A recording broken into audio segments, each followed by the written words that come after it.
Hey,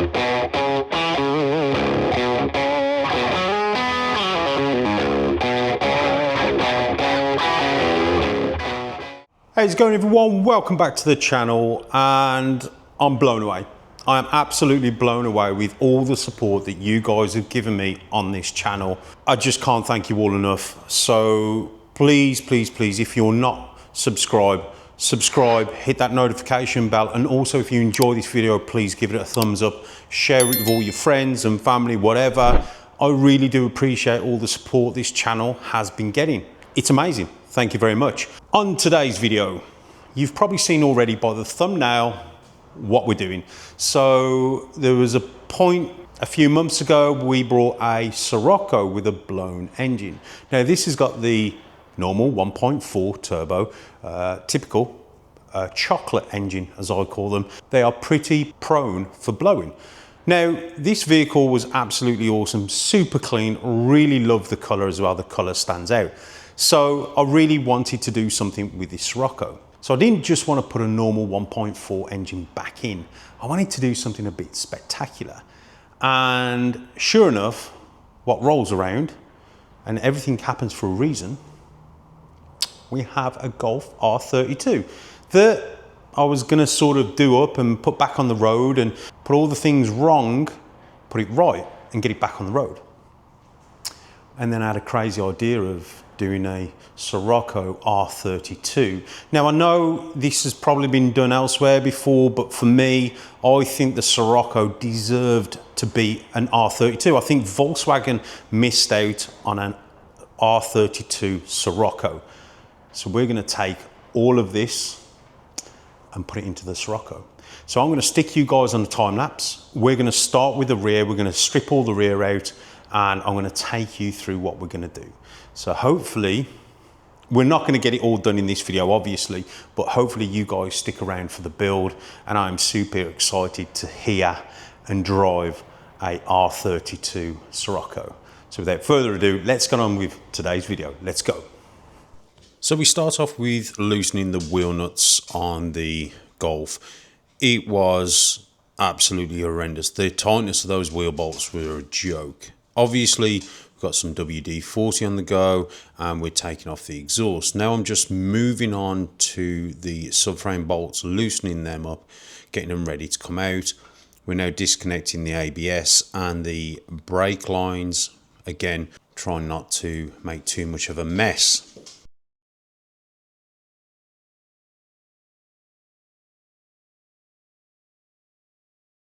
So here we are, just getting ready to lower it down onto the axle stands. So there we have it, guys. We have the rear subframe, suspension, rear diff, everything out of the R32. It wasn't that bad, to be fair.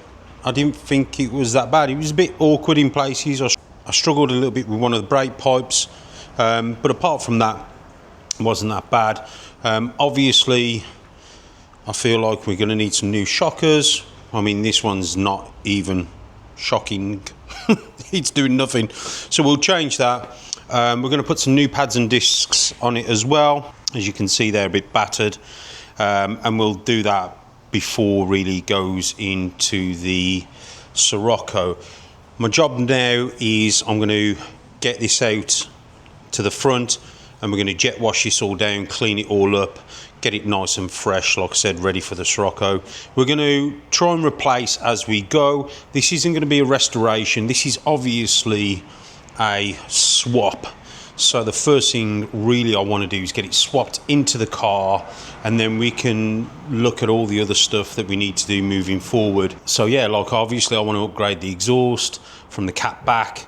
Even though the exhaust is okay, I do want to upgrade it anyway. It sounds beautiful as it is, but I still want to do that anyway. But anyway, without further ado, let's get this outside. Let's get it jet washed.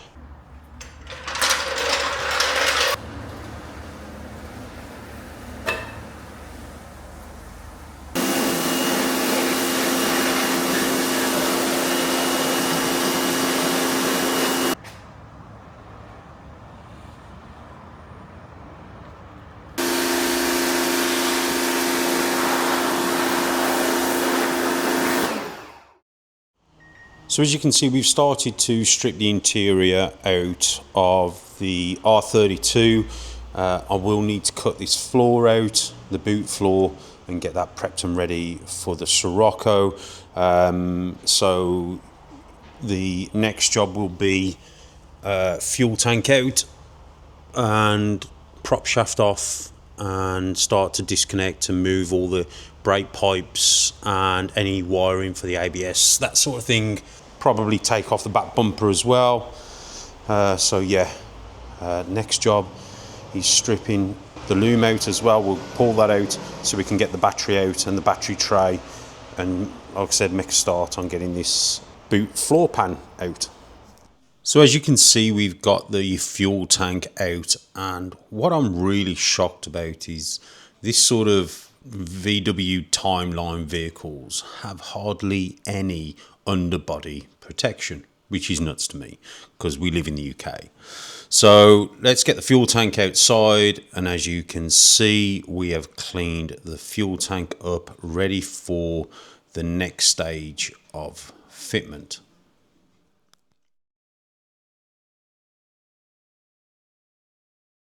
So that's the end of day one, guys. We've got the rear subframe out with the rear diff, all the suspension. We've got the fuel tank out, that's all done. And obviously we've cut the floor out. I've gone a bit much with the floor. I probably won't need all of this area, but it's better to take as much as possible, then we can cut it and fabricate it nicely to fit in the Scirocco. So the end of day one, we've got the boot floor out. We've got the rear diff, rear subframe all out, cleaned up, and we've got the fuel tank out. Again, I've given that a clean up as well, so that's good to go. We will have to modify the filler neck, but I'll go over that in the next part of the video. But yeah, I've also ordered some suspension, and rear brakes are here. So batteries on charge, boots out. Yeah, what a crazy day. So yeah, on to the next part.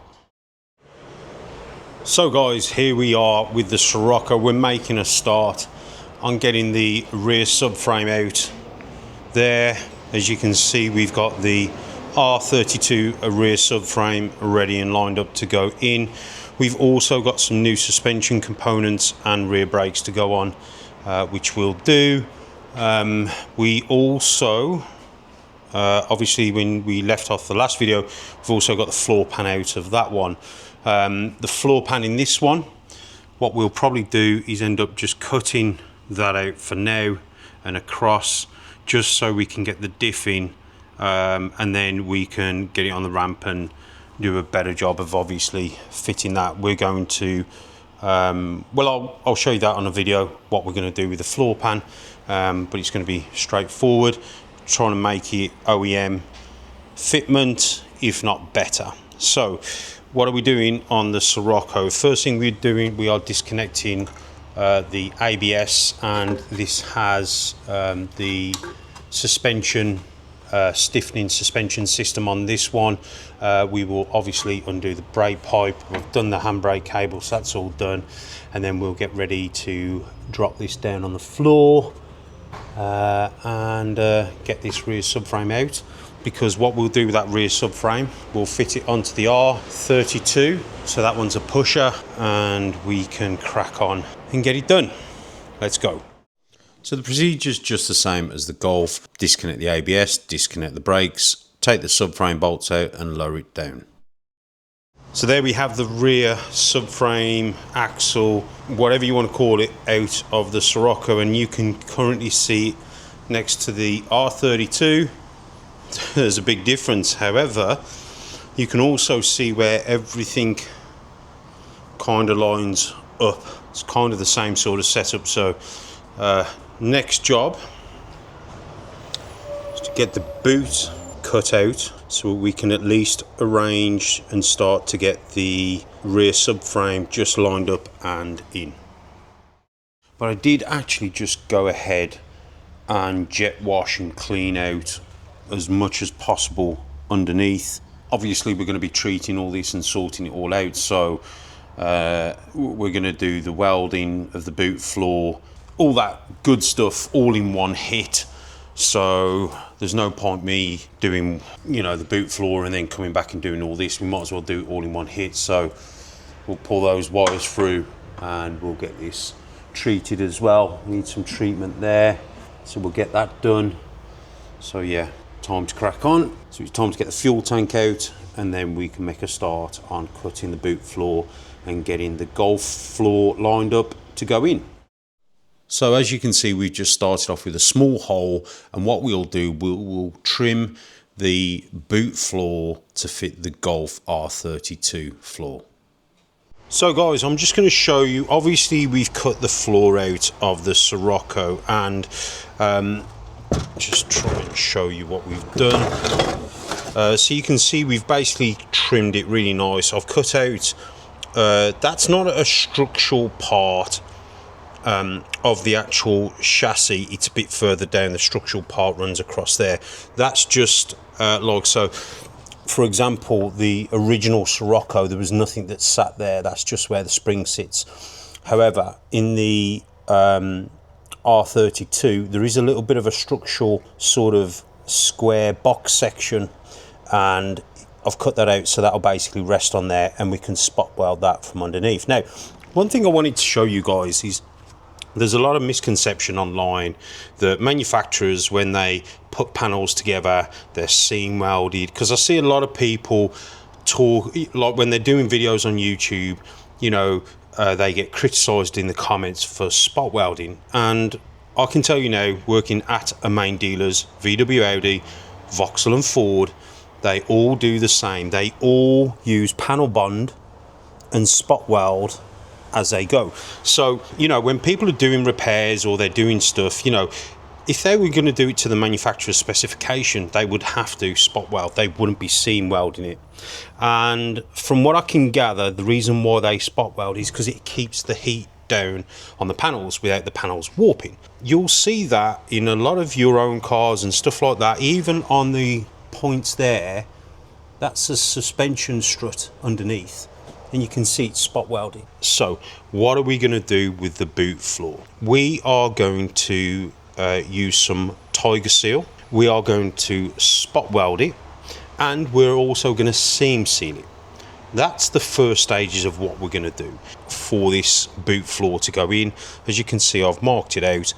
We will use some, like I said, some Tiger Seal. We'll Tiger Seal it in. We will then spot weld where it needs to be spot welded in the areas where it needs to, and then we will basically seam seal it. So I'm going to crack on, finish cutting this, getting it ready to fit in place, and then we can go on with the actual installation of the panel. Now, as you can see, we have got the R32 boot floor in safely and securely into the Scirocco. We did spot weld this, and we have seam sealed it, and also added an extra layer of Tiger Seal around the edges. Now, again, like I said earlier on in the video, what's really bizarre is this year, or this range from these sort of years of the VW production, possibly the same with Audi, Skoda and Seat, just very minimal underbody protection. But we're going to change that, because you guys know we love the Cobra bed liner, and this we're going to colour match the car. Check this out, guys. Look at this. I went ahead and did the wheel arches in this protection. Even though it will have wheel liners in, I just wanted to give it that extra protection that I felt like it should have had from the dealership. So yeah, loving this at the moment. And here is the underneath. As you can see, we've gone all out. I have gone above and beyond, made it a lot more better than when it came out the factory. Regarding the under sealing of it all, we've hit it with a color coded Cobra to match the car, and I just think it's come out really, really well. I'm super excited for this build, and this part of the build was potentially going to be a headache, but I think it came out absolutely awesome. And as you can see, this is just a boot from the top. I did run out of paint, unfortunately, so we will have to revisit that. Next step is to get the rear axle lined in from the Golf. As you can see, little by little, we are installing the rear axle. Now, I ain't gonna lie guys, this was super difficult on the floor. I had 3 jacks, axle stands. Yeah, it wasn't very pleasant, but we managed to make it work. We kept moving forward. But wait till you see what it looks like when it's all done. So there we have it guys, phase 1 of the R32 Scirocco build is done. We have the rear axle, it is on the deck. I've just chucked on the original Scirocco wheels because I actually do prefer them more than the R32 wheels. I don't think we're going to keep those wheels, but it's on, and they are slightly bigger, believe it or not. As you can see, boots all in, it's on the deck with its new suspension. Obviously that will need adjusting. Phase 1 complete guys. I am absolutely burnt out already on this. We've still got to do the front and the engine and the wiring and fix up the interior, but guys, I am super excited. I cannot wait to be ripping around in this. This obviously we shouldn't need any customization regarding, like, you know, fabricating brand new fuel setup and water pipes, pretty much off the Golf onto the Scirocco. So this is going to be a faster build compared to the FTO, which is fully custom. Guys, if you've really enjoyed this, if you've liked it, give it a thumbs up, hype it, become a subscriber. It costs you absolutely nothing, but it means the world to me. I can't thank you guys enough for all your support on the channel already, but I really do appreciate it. If you would subscribe, hit that notification bell, and also give it a thumbs up. But guys, R32 Scirocco is in progress. Can't wait to do the next phase. But thanks for tuning in guys, thanks for all your love and support. Take care, and I'll see you guys on the next one. Yeah, came through flexing cause they know I got the sauce. Got the presents on me, I can't ever take it off.